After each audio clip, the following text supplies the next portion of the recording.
Автомобиль просто занесло, так объяснял водитель «Лады Гранта» причину аварии на пересечении улиц Большая Крыловка и Краснококшайская. Его автомобиль вылетел с дороги и протаранил металлические ограждения.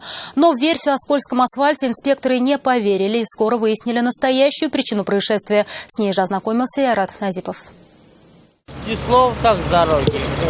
В беседе с автоинспекторами 34-летний водитель «Лады Гранта» рассказал, что его машину просто занесло на перекрестке. Столкновений с другими автомобилями не было, и он вылетел с проезжей части, снеся забор. Вот только сотрудникам экипаж ДПС показал, что причиной аварии стало состояние предполагаемого виновника, а не скользкий асфальт. У мужчины имелись все признаки алкогольного опьянения. Точно не упоминали, да, ничего?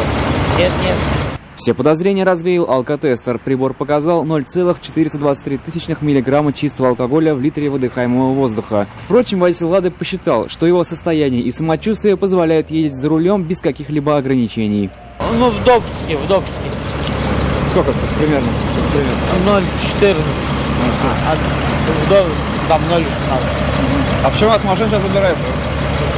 Машину забирают, ее хотят просто дернуть, она не может отсюда выехать. А дальше я сам доеду. Машину действительно дернули. Вот только отдавать ее обратно владельцу никто не собирался. Автомобиль поместили на эвакуатор. Конечным пунктом стала штрафстоянка. Теперь водителю грозит лишение прав сроком от 1,5 до 2 лет, а также денежный штраф в размере 30 тысяч рублей. Айрат Назипов, Наиль Абдуллин, «Вызов 112». Мы делаем вам вызов. Смотрите одну из самых рейтинговых программ о происшествиях в Татарстане на нашем сайте tnv.ru.